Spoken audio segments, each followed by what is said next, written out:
们先带你来看到这个国际关系上面，中美像是叶伦呢即将访中紧逼习近平的反间谍法。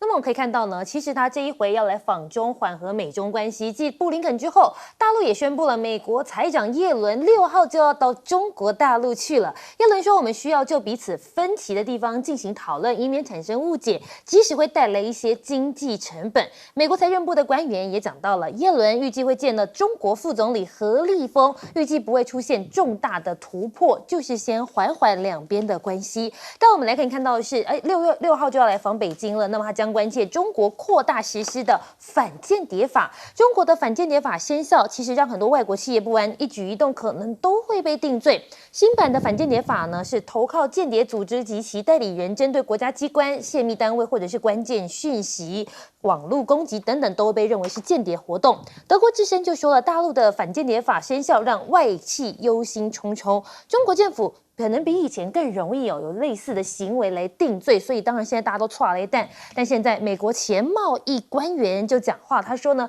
中国其实有暗藏3兆美元的外汇储备。那么前贸易顾问瑟哲也说，中国坐拥6兆美金的资金，但是其中一半是秘而不宣，为全球经济带来另外一种的新风险。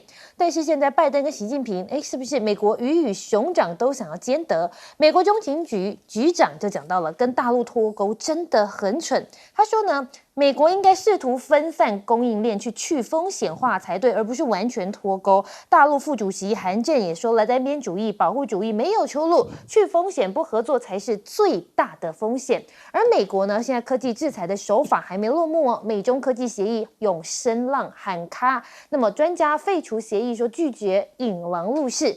盖拉格跟其他9名的共和党众议员最近呢是函请布林肯呼吁废除这项协议。他说了，这个教授就讲了，时代变了，中国国际地位也提高了，有证据表明中国从西方大量窃取一些智慧财产权，用于军事跟商业应用。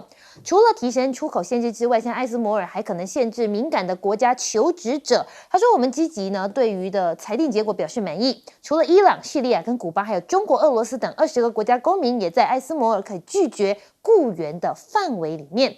不过你看哦，现在在中国大陆扬起了一个声浪，就是国防妻子。怎么回事呢？现在中国的高中生最近不是放榜吗？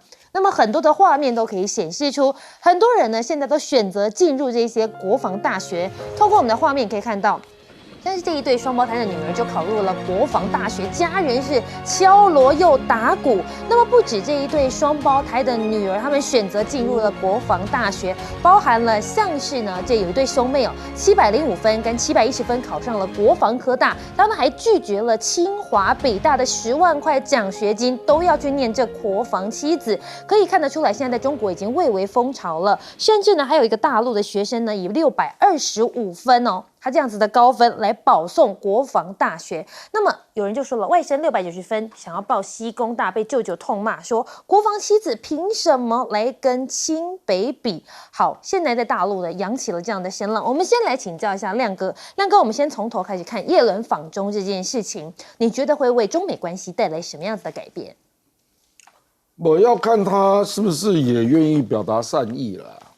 因为我目前传出来几个议题了啊，对，比如说中国大陆这个反间谍法内涵他可能希望能够澄清嘛那中国大陆当然也会问他，你既然是负责财政嘛那个贸易战是不是要停打那因为事实上他本来就反对加关税啊，对，拜登的政见也是这样所以我是认为。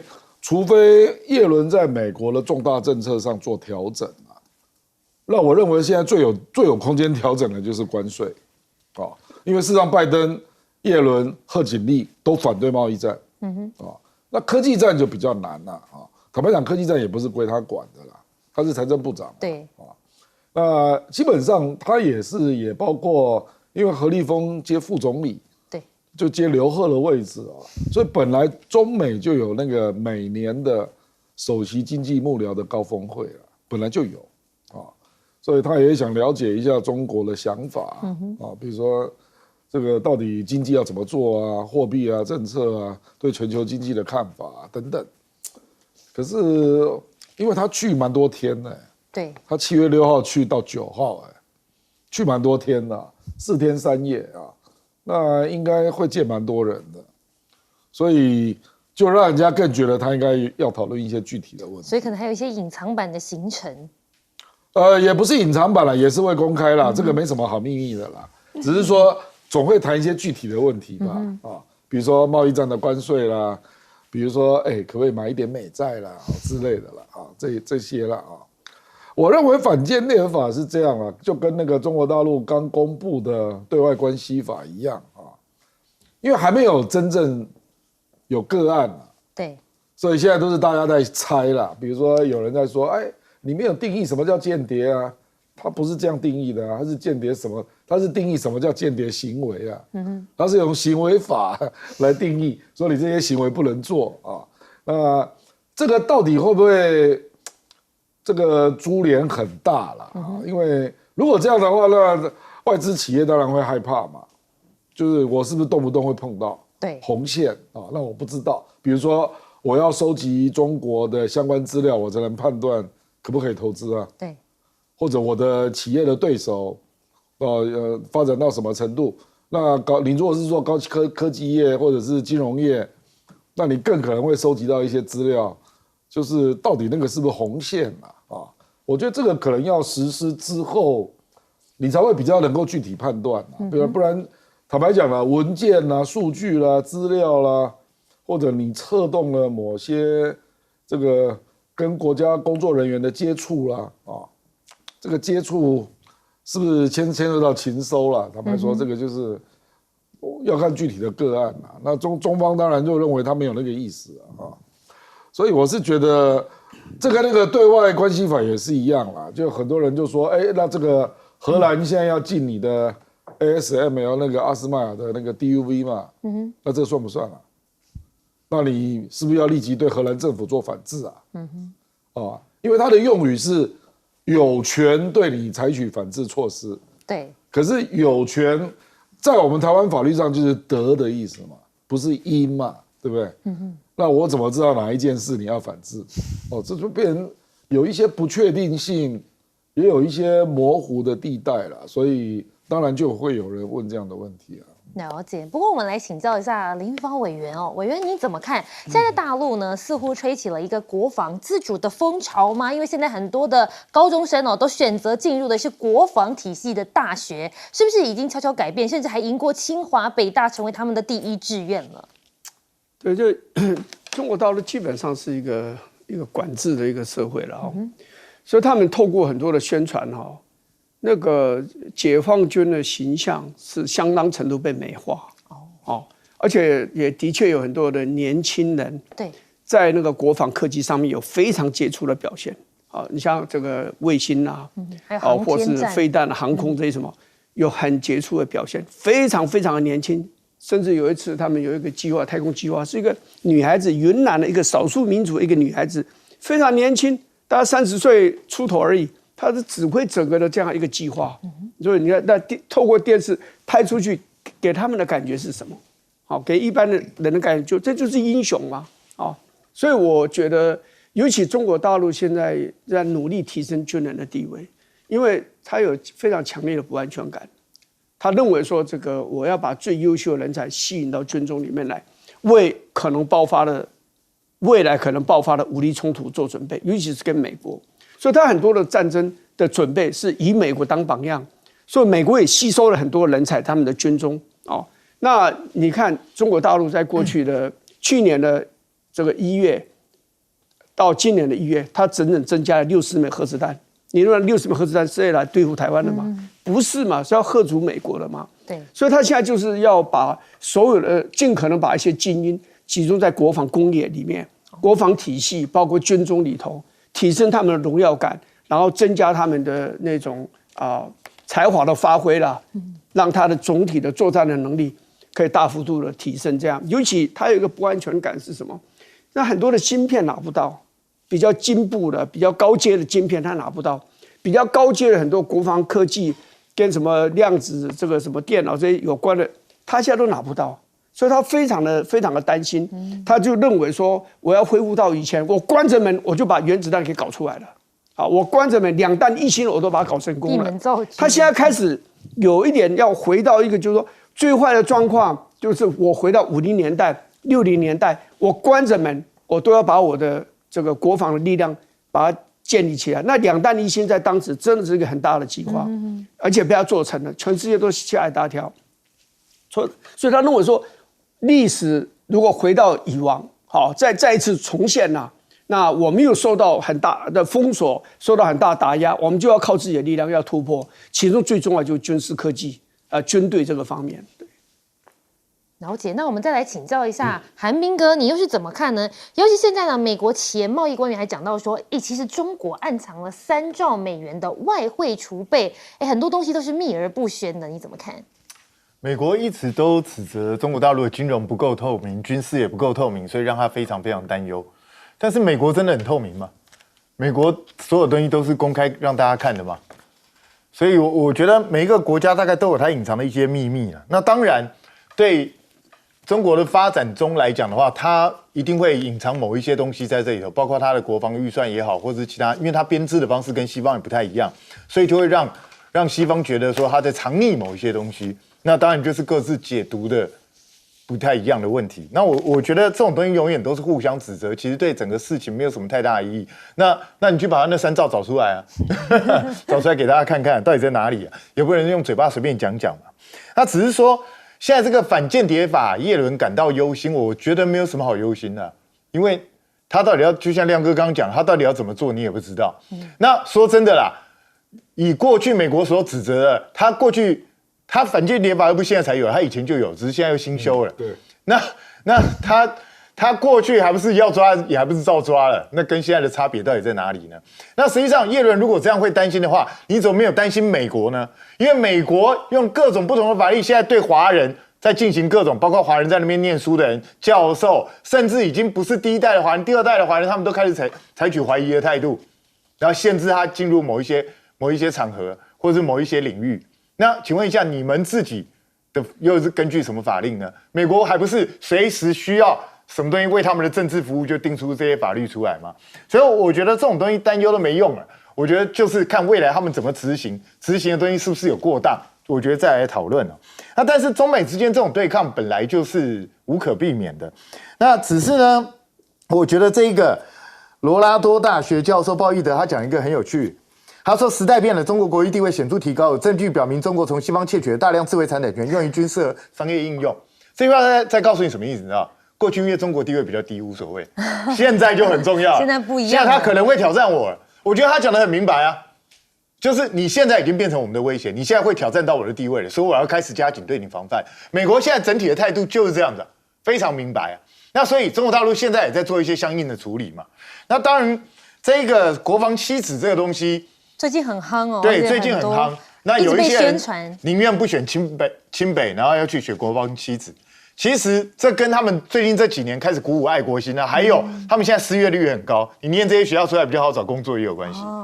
然后更重要的就是对中国大陆本身来讲，清北虽然很好，可是清北这些优秀人才，往往出去外面的留学生80%都肉包子打狗，就不回来了，就到国外去了。所以对他们来说，他们认为他们真正能够留下来的人才，大概还是以这些国防七子居多。那这些学校其实也都是不错顶尖的大学。那现在中美的斗争，其实在我看来才刚刚开始，现在才第一阶段而已。双方是各自在比拼的时候，美国当然有它国际上还有它盟友的这些优势，他想要拼命压制中国大陆的成长。那对中国大陆来讲，他当然想尽办法就是要突破这个困境。所以面对了各种打压，包括光科技啊，包括其他高科技技术的限制啊，那中国大陆现在正在凝聚它所有的力量研发。如果中国大陆能够在短短几年之内慢慢突破封锁，那未来美国就治不住它。那如果说他没有办法突破，就好像过去他曾经为了搞一个引擎，一搞20年、30年就是搞不出来，那未来他就是要受制。所以我觉得现在是一个冷战的出发期，双方还在彼此比拼，胜负大概要10年之后才会看得出来。好，不过我们带您看到的是，除了中美在较劲之外，我们现在也带您来看看其他的国际局势，目前国际的演变又变成怎么样？首先，我们先带您来看到的是离我们比较近的东南亚的部分，在越南呢，最近爆发了房市危机，有10万间的房地产公司上半年都已经宣告停业了。现在越南的房地产呢是经传倒闭潮，2023年上半年度宣告停业的房地产公司呢，大概增加了40%，所以算一算，大概有10万间公司停业，对于越南而言呢，这是不小的冲击。而越南的景气不振，失业人口也破100万，这4种行业的灾情最惨。他说呢，现在全球消费力道已经开始往下滑了，所以今年第2季的越南工作年龄人口共107万人失业，这是相当高的，失业率来到了2.3%。纺织、成衣、制鞋、木材、电子业都是重灾区。我们过去都知道了，很多的工厂都移到越南去了嘛，那么没想到现在这边也变成重灾区。今年的第2季，那么共裁员217800名的工人。那么现在越南高考的中文题曝光，也引发热议，登上了榜上好搜寻的第1名。但是呢，除了越南呢有这样子房市的状况之外，我们还要带您看到的是以色列的状况。在以色列呢，现在是发生了暴动，空拍可以看到数千人上街来抗议司法的改革。3月26号呢，以色列约有63万的抗议者走上街头。以色列的总理证实受邀访中国大陆，强调美国人是重要的朋友。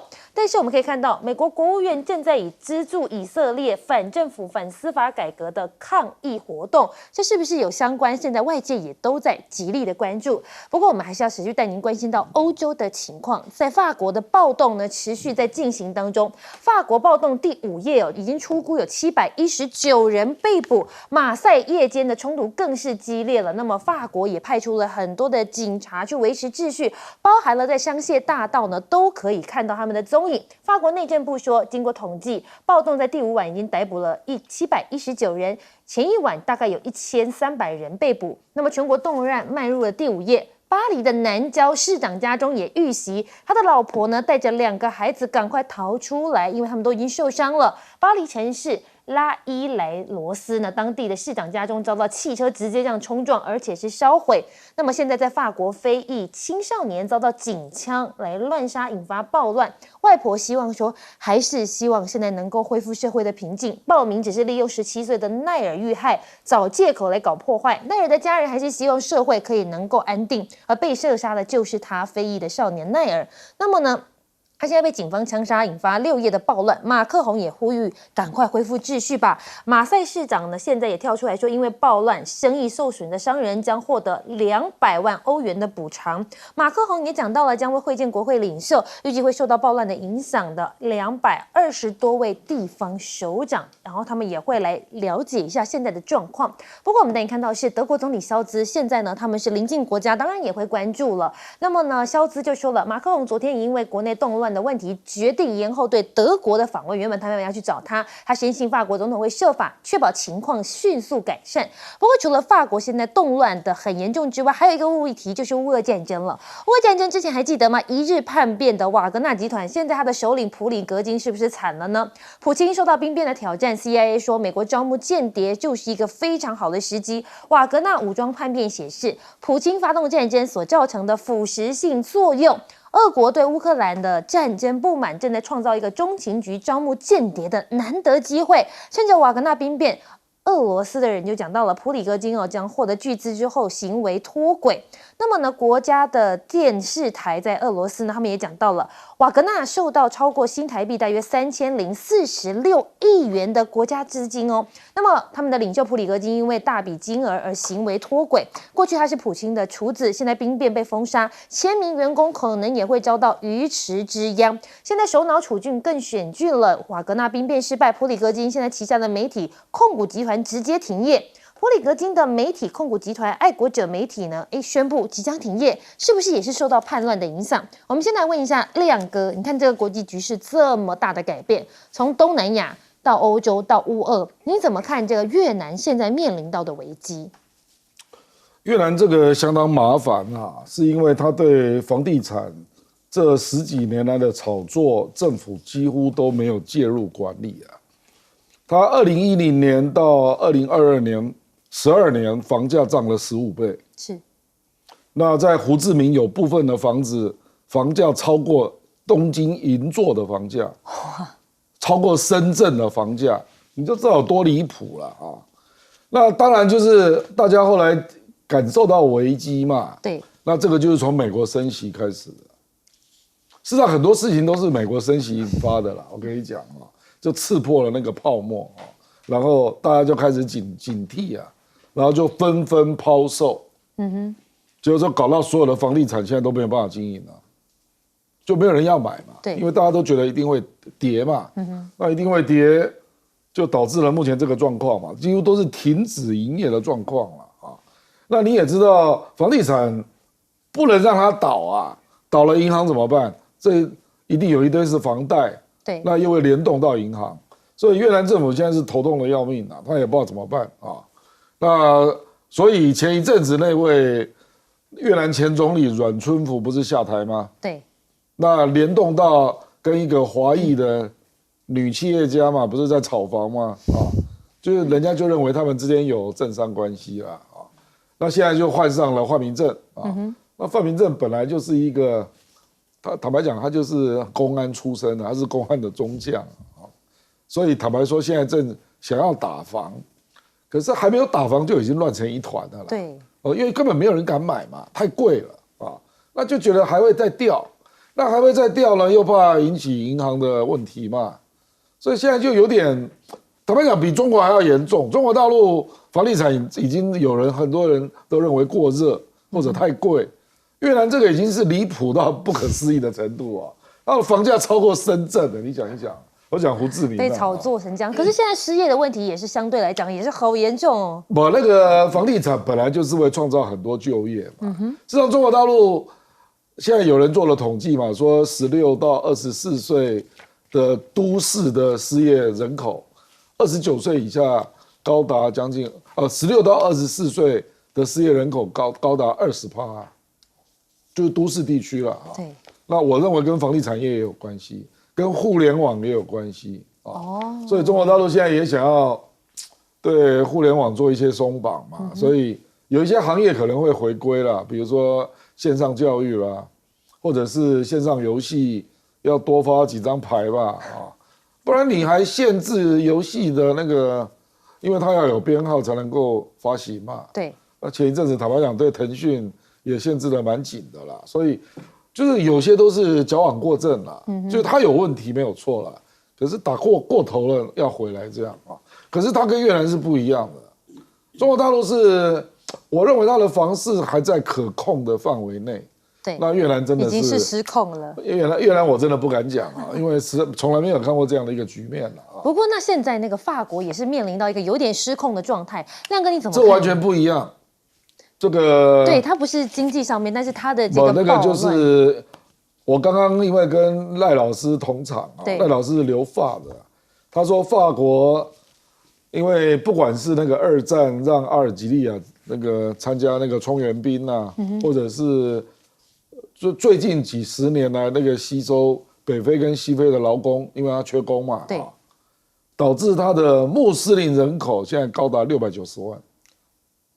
法国穆斯林的人口啊，那这个穆斯林的人口又很集中，就集中在巴黎的北部。对，那我刚刚问那老师，他说那个地方大概有100多万人，就住在同一个社区啊。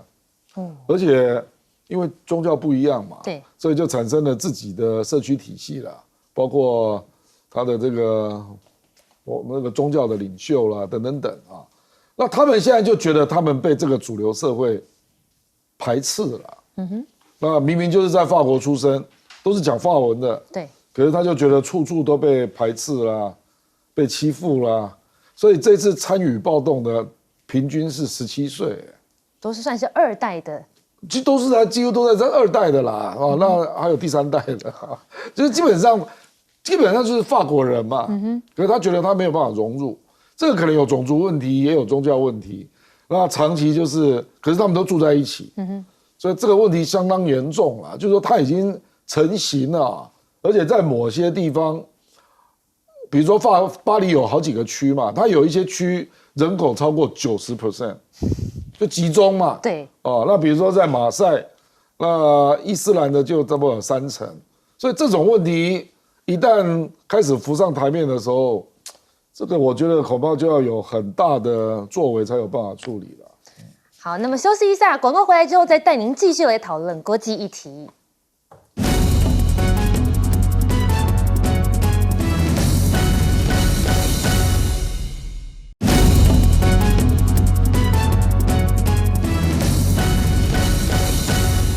欢迎回到新闻大白话，我们要来请教一下玉芳委员哦，你怎么看？尤其是现在法国面临到现在这么动乱的问题。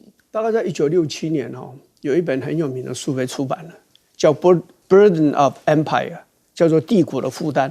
其实它主要是用撒哈拉地区这个非洲做一个 case study 啦。但是呢，这个情景其实在全世界都有，白人欧洲的这些白人的帝国主义。他们在非洲、在亚洲，他们都曾经占领广大的土地，可是他们慢慢的也要付出一些代价。譬如说，你要解决法国人后来离开阿尔及利亚，你看多少的阿尔及利亚人就进入了法国。你每在你的殖民地，你每占领一个地方变成你的殖民地，可是殖民地的人慢慢就流进你的帝国的母国里面去了，特别是那个首都。对，所以你看英国的。这个现在的这个总理首相他印度裔了嘛？对，所以这种情形都有。然后呢，这就会造成什么问题呢？这些白人其实还是有优越感，觉得你们这些人，所以我讲印度这位总理，英国的总理，这个是一个很特殊的一个例子啦。通常美国人也好啦，欧洲人也好，就白种人他们有他们的优越感啦，所以在那边你就会受到排斥嘛。那这一次刚好法国情形是一个10几岁的。一个非裔嘛，就非洲裔的这个年轻人被打死了。对，所以这个就变成说，黑人的命也是命的，美国的亲戚一模一样嘛，对不对？所以他们就变成一个族群主义，然后很多帝国时代的一些的不愉快的历史那种经验全部都出来了嘛。就像美国一样，他们为什么闹这么大黑人？你把我们的人这样子杀，那你以为还在奴隶时代吗？是不是？所以这个就会成为帝国的负担因为这些人进入你的社会，你没有办法完全容纳他肤色教育的水准甚至包括财富等等，还有心理的偏见最难克服当然还有一个宗教，就尤其回教跟基督教的激烈的这样一个竞争嘛，所以就带来很大的动荡。法国只是一个例子，这种情景其实在其他国家也都有出现过，只是没有那么大规模。那未来搞不好更大规模也有可能对，那么在越南的部分呢，委员你又是怎么看这个房市的部分？就是发展的太快，就暴发户嘛。越南就是一个暴发户，真的，所以他们都觉得钱太容易赚了，所以很多人自己的钱都不够，他还去买一大堆房子，然后去断头，就断头，就这样那盖房子总觉得说我盖多少都卖得出去，我盖越多就赚越多，他不住的盖，然后买房子就像我们只要付了头期款，对，然后你就可以拥有这个房子，那到最后。你房子卖不出去了，因为有人交不出后续的这个缴款了，这钱所以当然就倒了一大把它是社会的火车头，火车头是带动大家向前走。可是火车头如果脱轨的时候，那对社会上整个造成的冲击也非常的大。好，那我们休息一下，广告之后回来再带您来继续讨论。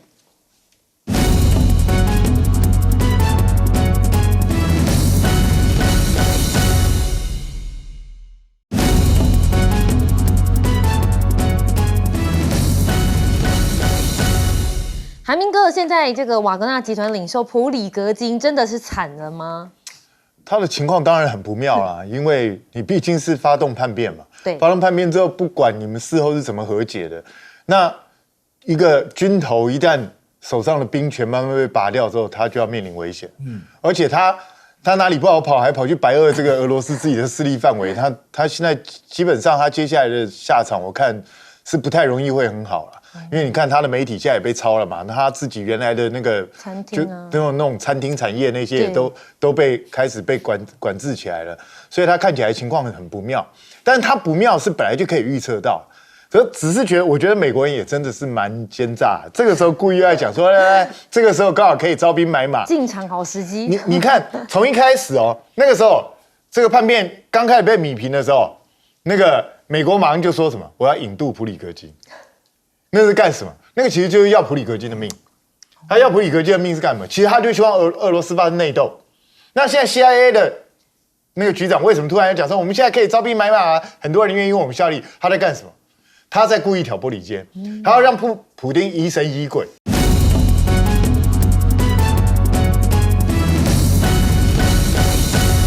欢迎持续锁定新闻大白话，我是韦佳琪。那么当然，这一节我们为您邀请到的是耶鲁政治学博士郭正亮郭哥，晚安。大家平安。好，那么还有我们国际战略学者林英芳，大家好。晚安。好，那还有我们的资深媒体人夏海明哥，午安。主持人好，大家好。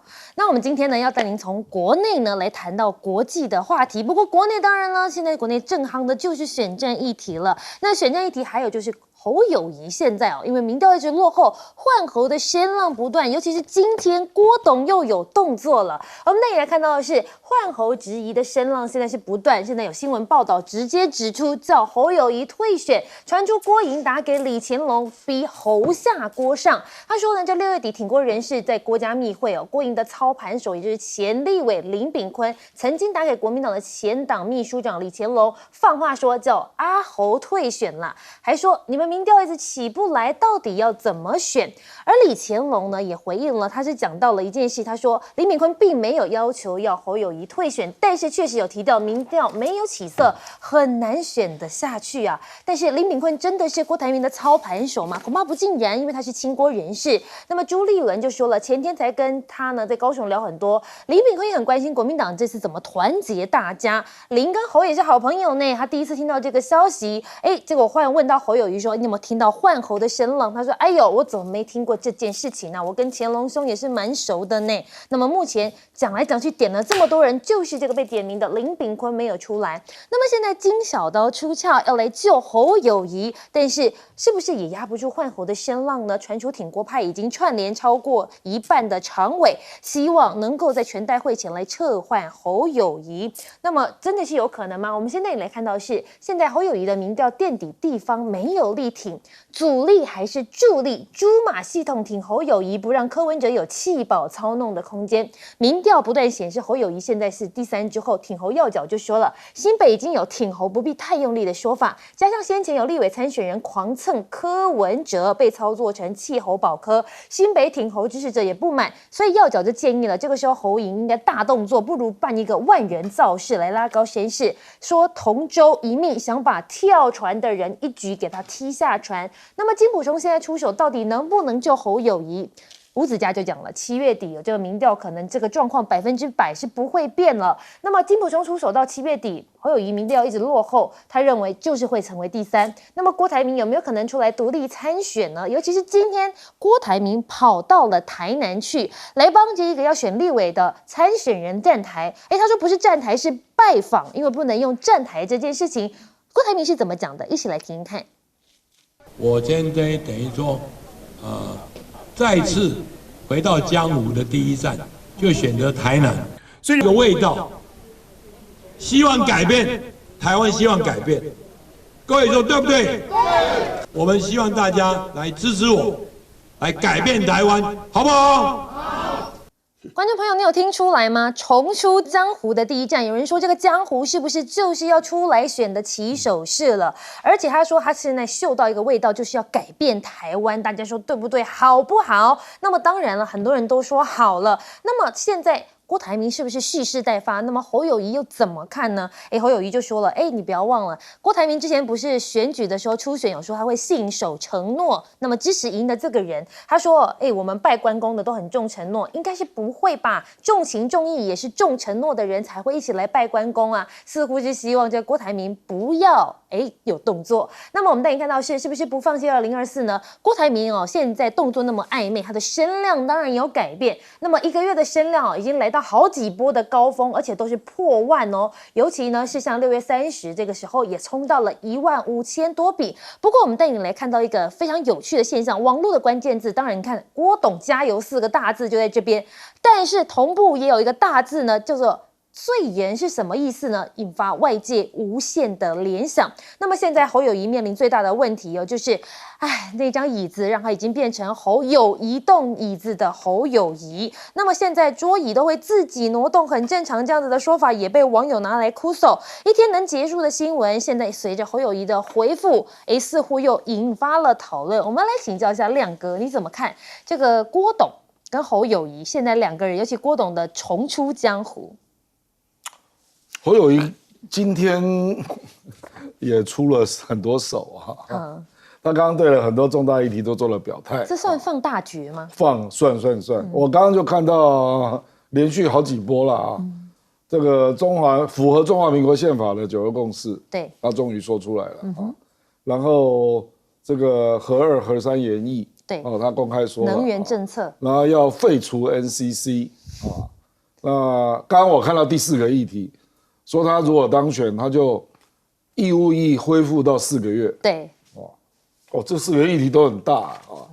我认为当然就是因为郭董啊一副要搞参选的样子了啊。我是认为国民党这个中常会或中央委员会不至于换人呐，所以郭台铭势必要联署嘛。那因为他在做动作啦，那联署实际上是9月才开始。可是郭董这个不确定性就会让他腹背受敌了。我说侯友宜了啊，所以我觉得侯友宜就决定对蓝军最关心的、最核心的几个议题全部表态，先放大决。对，他这个全部表态，我认为是会有作用啊，就是蓝军就会觉得终于回到正轨了啊，这个给人家感觉是马金体制完全恢复这样啊，就是回到了马英九的路线啊，回到了国民党既有的论述嘛啊，这个国民党的人一定很有感觉啦，因为我刚刚碰到几个国民党的民代，他们都有点兴奋嘛，说他终于讲出来了这样啊。对，总是你要知道为何而战嘛，因为总统大选就是坦白讲就是价值理念啊、政策路线的对决啦，最终一定会有旗帜鲜明的部分，就是我投给你，我期待台湾会发生什么变化嘛？这个部分一定要非常清楚啦啊！那我觉得他今天对这几个核心议题表态，那接下来当然民进党就会回攻嘛。对，比如说今天我就刚刚看到台电就开始反驳侯友宜嘛，说你怎么还在扯合一啊？那我觉得这个都是好事啦，本来就该这样嘛，就回归蓝绿了。对，那义务延为1年，我估计侯友宜一定要做回应、做说明呐，就是说，因为这个恐怕是美国要求的议题哦。美国就是认为我们兵源不够嘛。对，这个玉峰兄比我还熟了，你待会儿问他就知道。显然美国对我们的兵源不足，所以他才认为义务役要延为1年。哇，那这样讲出来之后，不就跟美方就会有一些？所以我刚刚一个朋友就寄给我说，哇，那我们友谊兄这个9月去美国就要接受这个问题的提问了。对，本来就是这样，那个本来就是如此嘛。我认为义务役延为1年不足以让台湾有战力，那我就要提出其他的方案嘛。选举就是如此嘛。可是我觉得这是好事啦，就是让台湾的各种可能性搬到台面上，让大家好好讨论嘛。所以至少我今天碰到了泛蓝的朋友，大部分都蛮兴奋的。至少就是好像直球对决了。对，就觉得说终于回到直球对决的这个局啊，让大家未来觉得知道为何而战，那有事可做，那可以准备些什么这样。那为什么之前不讲？是不是真的是因为郭董急来，是因为金小刀出鞘？都是原因。那当然民调太低了也是原因。大家就跟他讲，你至少要巩固基本面吧。韩国瑜在这么低迷的情况下，反送中的情况下，人家还选了38.61你民调没有理由只有17点多嘛，对不对？所以你一定要回到一个基本面。好，那我们再来请教一下韩彬哥，你怎么看？尤其是郭董今天跑到台南去，不叫做站台，叫做拜访，因为他说有人不希望他来站台，你怎么看？结果搞了半天，他不是来站台的，是别人在帮他站台。你不觉得吗？因为他讲的是我要来，出来怎么样，结果是别人拱他，不是他拱别人哦，完全反过来，那这样就没有违反国民党党纪了，是吧？我也不知道，因为国民党好像没有说不能去帮党外人士站台。那这个我就不晓得。那郭董当然有郭董自己的选择啦，他自己内部也做了很多评估嘛，他也认为自己是有希望，不然他不会选择这样。那他为什么会有希望？就是因为侯友宜的民调差嘛。侯友宜看起来好像民调岌岌可危嘛，所以就带给郭董希望，郭董就会想要说试试看往前冲嘛。那但是如果说郭董选择的是4咖，他自己独立参选，这个难度就会变得非常非常高，而且到最后万一再也阵营败选了，那他恐怕是头号战犯，他自己就要去想这个问题。那至于说。侯友宜现在的反应就是啊，我们都拜关公啊，关公重然诺、重诚信啊，重讲义气啊。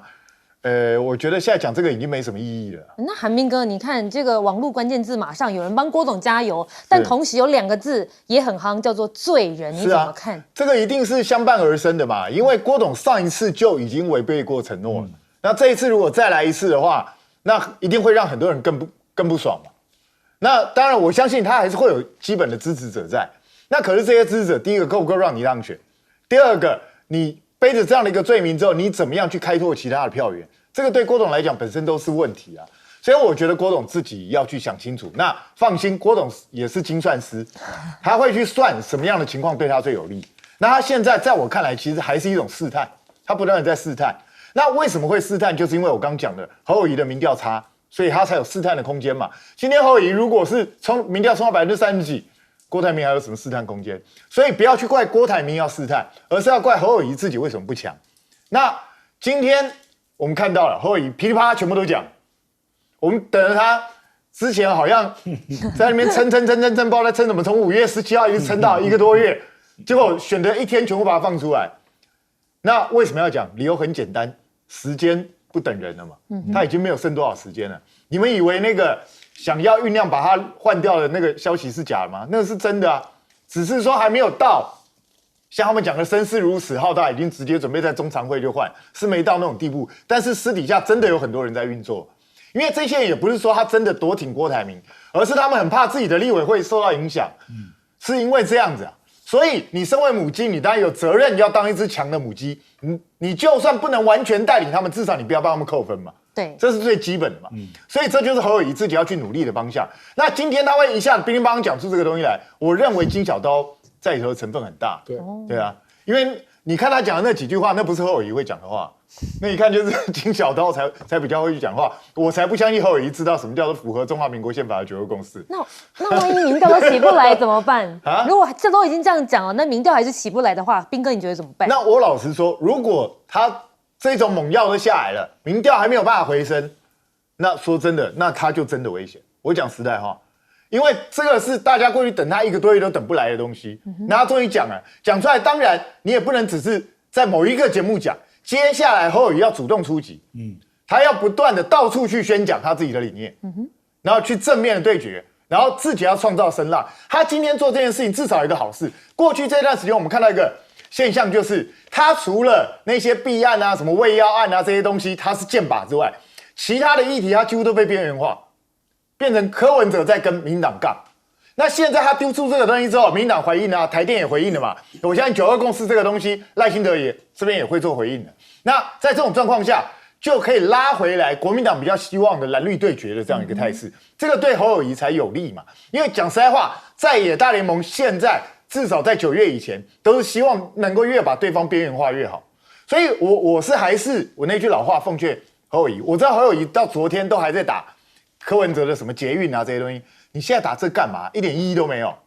你现在要的是重新拉回蓝绿对决，你要打的人是赖清德，你要紧咬了赖清德，要打从来都抓第一名，谁去打第2名的啦？没那么无聊的啦。你要赶快去抓着第1名死打，让大家觉得说是只有你才能够真正挑战赖清德的。你要创造出这种声势之后，你的民调才会逐渐回升。我个人是认为啊，金小刀的回归，新北卫药案的乌龙，再加上他现在开始走回国民党的正轨，至少能够保住一件事情：中间选民未必拉得到，但是国民党的基本盘会回升。因为大家知道，之前民调国民党基本盘只有60%几的人挺他，这是非常严重的危机耶。他现在只要能够至少先拉到80%、90%的国民党人挺他的话，他的民调就至少会突破20%。他突破20%之后，如果呈现一个开始缓慢上扬的趋势的话，我说真的，之后要再换掉侯友宜就不太可能了。但如果没有办法做到这种程度的话，那抱歉，换掉侯友宜不是不可能会发生的事。不过我们要问一下玉芳委员哦，过去你的选战经验这么丰富，又在国防委员会，我们先来问一下，就是说刚刚侯友宜有抛出说这个兵役要回到4个月，那么刚才也有讲到了，那9月他就要去美国了，那么美方不会来对这件事情关切吗？你知道选举人哦，他所考量的是他的选区的票了，他没有时间去考虑到外界的事情、外面的事了啦。那他找这个，当然他有精算过了。为什么？因为年轻人从4个月的役期要延长为12个月，对，这增加3倍哎。那这些年轻人他有他自己的盘算的，他4个月弄完，他可能有的要出国，有的要上班，有的要干什么？对。那现在就被你打破了，然后对很多的父母亲，他是很火大的。我儿子要念4年大学，现在可能变成3年专科，对不对？你看全世界大部分所谓的这个大学undergraduate 都是4年的嘛，除非你要念专科，那另当别论嘛。那你像你孩子4年好好读书，有些人还不见得读得好啊，因为有些的科系比较的特殊，可能你知道毕业要5年，甚至要更长的时间。对，因为他们要做实习啊，什么很多东西嘛。那你像3年，为了当个兵，把这个役期给服完，所以你就匆匆忙忙3年念完，1年去当兵，然后结束。很多父母就会认为说，这个上大学上得太没价值了。所以讲这个东西，美国的反应怎么样？美国人其实非常务实啊。美国人想法就是说，你台湾，我一定要做到，至少表面上要公平。然后你们谁选上以后，我可以跟你讲了，美国人这份自信他是有的啦。柯文哲说他到过美国国防部1次，他讲了半天想，我不知道阿亮去过没有，我一个人去了6、7次啊，其中4次是我一个人带队啊。美国人对自己很有自信，你们台湾对我依赖这么多，你们不管谁当总统，最后都是要听我的。讲真话，真的是这样。你回头看过去20年，大概都30年，大概都这个样子了。所以，我不认为美国人会因为这样子不去支持侯友宜，因为他认为役期他要恢复4个月，我不认为啦。那我另外讲就是说，韩冰跟阿亮说了很多话，我都同意，但是我在这边我敢这样讲，在任何状况之下，国民党都没有可能换掉侯友宜，不会再有其他人了，不可能的事情。你要换谁？换郭台铭吗？这怎么可能？他根本不是国民党的人啊！4年前给你特权进来参加初选，然后你说你要支持胜利的人，结果4年前你有支持韩国瑜吗？4年后又再给你网开一面，让你进来参加国民党初选，选前选后你多说你会支持胜利的人，对啊，现在呢，你又要跳出来，诚信就把你搞死。一般都认为说，好像诚信不重要，特别商人背景的人，其实你错了。你去民间听听看，对郭台铭最感谢的是疫苗，对他最不满的就是说诚信的问题。所以我觉得郭台铭出来伤了侯友宜，也伤了自己，搞不好伤自己伤得更重了。所以我认为侯友宜就是要很努力的去寻找议题，吸引年轻人啦。那我认为他提出这个役期的问题是有吸引力的。不过我们那里看到这一次选战当然了，除了两岸关系候选的人他们都很关心之外，当然中美的角力呢，现在他们也要特别关注。